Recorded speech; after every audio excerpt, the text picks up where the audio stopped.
last night I was thinking about today's episode, knowing I was going to talk about Tucker Carlson. And I kid you not, I had a dream about Tucker Carlson in a Chick-fil-A, and it was a really stressful dream because in the dream I was trying to get his phone number because I was trying to do networking and connect with him. And he kept saying it to me, but he didn't want to say it loud because he didn't want other people to hear. And I didn't get it. And it was a very stressful dream. But anyway, so Tucker Carlson is on the mind. If you didn't hear, he was recently at a conference with many presidential candidates, including Mike Pence, who we're going to talk about today. Mike Pence basically got destroyed on stage by Tucker Carlson. We're going to actually show some of the clips of what happened today, as well as talk a little bit about his most recent episode on Twitter. But first, we're talking about Mike Pence. So Tucker starts off pretty chill. His first question, he just kind of asks about Ukraine, as well as, he talks about Ukraine, but religious liberty in Ukraine. Take a look at this clip. You recently met with Zelensky, according to news reports. And I'm wondering if during that meeting, as a prominent Christian leader, which you are in addition to your political views, you broached the question of his treatment of Christians within Ukraine. The Zelensky government has raided convents, arrested priests, has effectively banned a denomination, a Christian denomination, the Ukrainian Orthodox Church within Ukraine, has persecuted Christians. And I wonder if you raised that. And championing religious liberty around the world. I'm confused. On this question, it's very clear that the Zelensky government has arrested priests for having views they disagree with. That's not consistent with religious liberty. It's an attack on it, and we're funding it. And I'm just wondering how is it, and I don't mean to be disrespectful at all, but I sincerely wonder how a Christian leader could support the arrest of Christians for having different views. Okay, so for those of you who didn't know, Zelensky raided Russian churches. Wait, let me rephrase this. He raided Orthodox churches that were related to larger churches based out of Russia. So a lot of these churches, I mean, you think about the Catholic Church, for instance. The Catholic Church might be a worldwide church, but they're based in the Vatican, right? And so the same is true for a lot of churches in Ukraine. They're in Ukraine, but they're kind of based out of Russia. And so a lot of the people who are worshiping there are Russians. Or at the very least, their leaders are reporting to Russians. And so when this conflict with Russia started, Ukrainians were really concerned that these churches were intelligence agencies, which I think is a legitimate concern. But what Tucker was bringing up in that question is that essentially Zelensky went in and raided these churches and investigated about 850 people, which is I think a legitimate human rights abuse, potentially. Before we move on, though, I want to talk about the title sponsor of this podcast. That's right, it's Gulag America. Today, as you can see, I'm wearing my favorite shirt. Again, it says my pronouns are husband, father, and hero. Whoops, bumped the mic there for a second. I'm not a father yet, so it's just preparing me for when that happens. I do want to say one thing about this shirt, though, really quick. Gulag America is an apparel company, for those of you who didn't know. Gulag America, this shirt that they sent me, I wore camping last week. And so obviously I had to wash it. And I was really curious because I was like, what's going to happen when I wash this shirt? Is it going to stay good? Is it going to get wrinkly? You could tell me. I don't know if it's true. I'm pretty sure it is, though. I'm looking at myself. It looks about exactly the same as when I wore it in the other podcast the other day. And so it turned out really good after washing it, which honestly is a hallmark of a good shirt. The color is very even. It looks very good. I can't think of what it's called. The printing is still just as solid as it was the first time. This is really quality clothing, everyone. It's awesome. Why haven't you bought it yet? Use my code JoshCar10. It's in the link in the description down below at gulagamerica.com for 10% off their apparel. They've got shirts, they've got hoodies, they've got long sleeves for men and women. Awesome shirts for the best patriots. Again, that's JoshCar10 for 10% off at gulagamerica.com. One of the hallmarks of a democracy is having religious freedom. And so even in a time of war, it's kind of sketchy when the leader of your party or the leader of your country is raiding churches because they have, similarities or connections to the enemy. I think it's fair to investigate, but the raiding, my understanding is that the raiding was quite harsh. It's not like anyone was killed, but these churches were shut down indefinitely. Some of them, I think, were just shut down. They were suspended just for a short term, but I think a few of them were indefinitely shut down, which is pretty serious. This is the quote. This is a direct quote from Zelensky, according to Christianity Today. He said, quote, We will ensure complete independence for our state, in particular, spiritual independence. We will never allow anyone to build an empire inside the Ukrainian soul. So I guess the last sentence makes sense. I understand that on a certain level, when you're at war, it is also a war of propaganda and information. But that first sentence is kind of freaky. He literally says, we will ensure complete independence, in particular, spiritual independence, which to me sounds like he's saying you do not have freedom to spiritually worship in the way that you want to worship. And that's where things start getting really dicey with Zelensky. Obviously, Tucker Carlson, as a Christian, has a big issue with this and was really freaked out. That's why he pushed Pence so hard. This is also coming out of Christianity Today. They said, quote, Alexander Webster, archpriest and emeritus professor of moral theology at Holy Trinity Seminary in New York, called it an outrageous ploy and objected strongly. Quote from him, silencing and arresting Orthodox clergy as dissenters and traitors ought to wake up America to the corrupt fascist regime in Ukraine. Zelensky and his cabal are no less brutal tyrants than Putin and his government. I don't know if I agree with that. That's kind of intense. But I think it's fair to say that Zelensky at this point is the president. He's trying to stay in power and that he's trying to protect his country.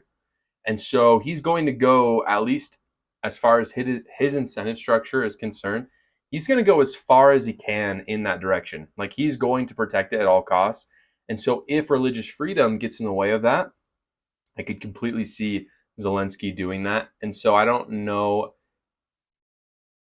if I have quite as strong of an opinion as the archpriest does, but I think there is some corruption going on, and it should wake up America to what they're supporting, as well as he brings up fascist regime in Ukraine. It's worth noting, and I still want to do I'm going to do a podcast on this probably later, maybe next week or something, but it is worth noting that a huge branch of the Ukrainian military is run by neo-Nazis.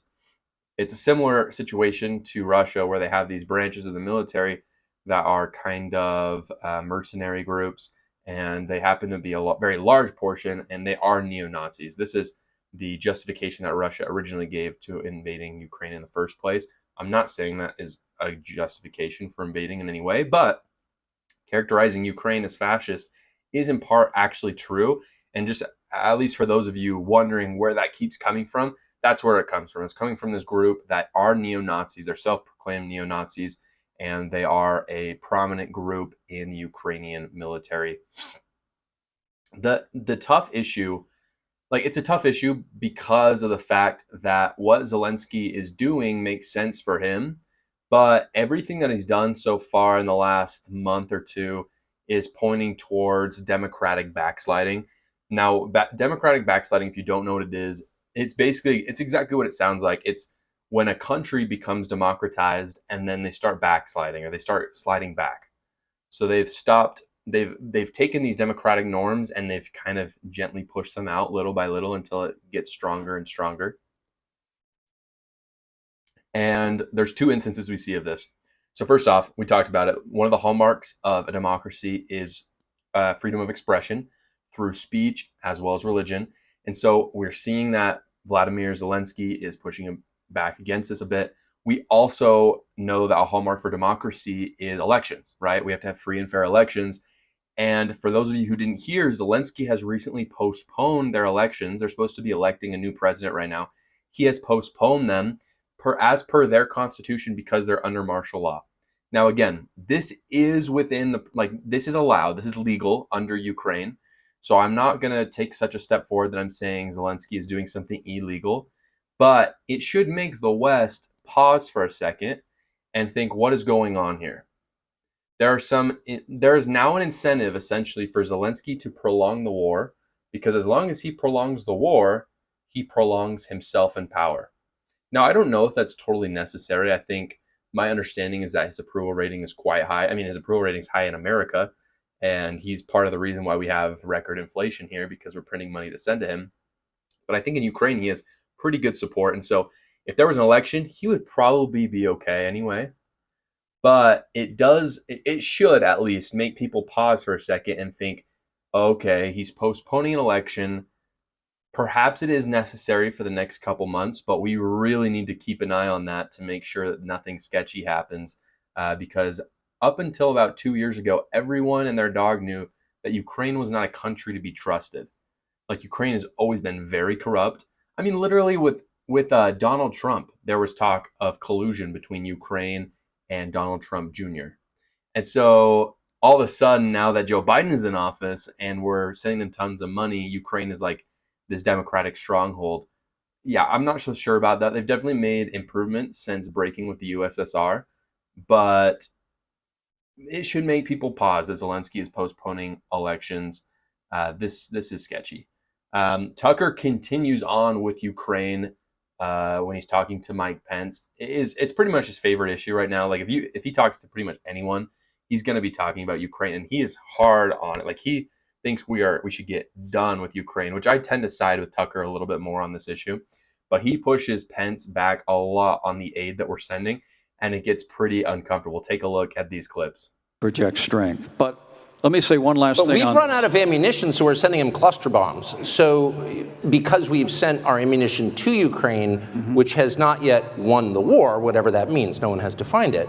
But isn't that prima facie evidence that we have become weaker militarily by our support from Ukraine, or how am I missing something? Well, we're out of ammunition, so we're sending cluster bombs. We've been telling them we'll train their F-16 pilots, but now they're saying maybe January we'll let somebody transfer some jets. I'm sorry, Mr. Vice President, have you, I know you're running for president. You are distressed that the Ukrainians don't have enough American tanks. Every city in the United States has become much worse over the past 3 years. Yeah. Drive around. There's not one city that's gotten better in the United States. And it's visible. Our economy has degraded. The suicide rate has jumped. Public filth and disorder and crime have exponentially increased. And yet, your concern is that the Ukrainians, a country most people can't find on a map, who've received tens of billions of U.S. tax dollars, don't have enough tanks. I think it's a fair question to ask, like, where's the concern for the United States in that? Well, it's not my concern. Okay, so you can see from this clip, Tucker is like visibly upset. I don't know if I want to use the word angry. Like, he doesn't really get that angry with people, but you can tell he's like sitting there like biting his tongue. Like, he is upset that we have Mike Pence, who was the last Republican vice president, who is basically saying he doesn't give a crap about what's going on in the cities in the United States. He just wants to keep sending tanks and cluster bombs to Ukraine. He's visibly angry. At the same time, you can see Pence, who is also visibly upset. Like, he is super uncomfortable during this whole thing, and he can tell, like, this is not going well. I honestly haven't watched a ton of Mike Pence. When he was vice president, I thought he was pretty good. Like, when I saw him speak, he just kind of spoke on the issues that, like, it was pretty cut and dry. It was like, yeah, he's a Republican. He's talking to issues that I appreciate because I'm conservative. But he was very politician-y, more than I've ever seen in this interview. Go check out the rest of it. Like, it's all over the internet. Just look up Tucker Carlson interviews Mike Pence. It's super uncomfortable how, like, he was just the most politician-y guy I've ever seen. And you can tell he's at a loss for words, because he starts breathing really heavy. He starts taking big pauses in between what he's saying, and he kind of just rambles off the same thing over and over again. So I guess basically this is what people are saying, and I don't disagree with what they're saying. Mike Pence is done. Like, if you look at him, he looks almost as bad as Joe Biden when he's speaking, truly. And that's crazy to say. Like, I know Joe Biden is awful, but honest to goodness, Mike Pence is awful during that interview, especially at the end. I mean, he's just at a loss for words. He looks like he's dead inside.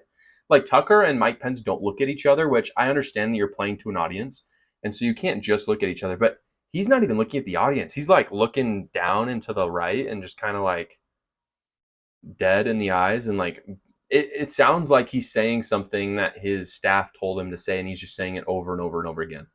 His face looks kind of drained. Like, it looks like he's a half-dead person, much in the same way that Joe Biden looks when he's speaking. It doesn't really look like he's speaking from the heart, and it was pretty sad to see. So in my opinion, Pence's campaign is totally done as we know it. People who support Mike Pence really aren't supporting Trump at this point, because Mike Pence and Trump's policy are pretty much the same. Mike Pence is just a little bit more of a constitutional Republican than Donald Trump. Donald Trump is more, drain the swamp than Mike Pence. He's a little bit more of institutional Republican. And of course, they, they've said awful things about each other and what happened with January 6th. So Mike Pence in some polls is garnering 4 or 5% of the vote. I think it's closer to like 2 or 3, to be honest. But regardless of what it is, pretty much 0% of that's going to go to Trump. There might be a few, but what's going to happen is his voters are going to get split between Vivek Ramaswamy and Ron DeSantis, who are kind of next in line. And so I think pretty soon his polling is going to go even lower, and we're going to see a bump to one of those two, probably both of them, a little bit of both.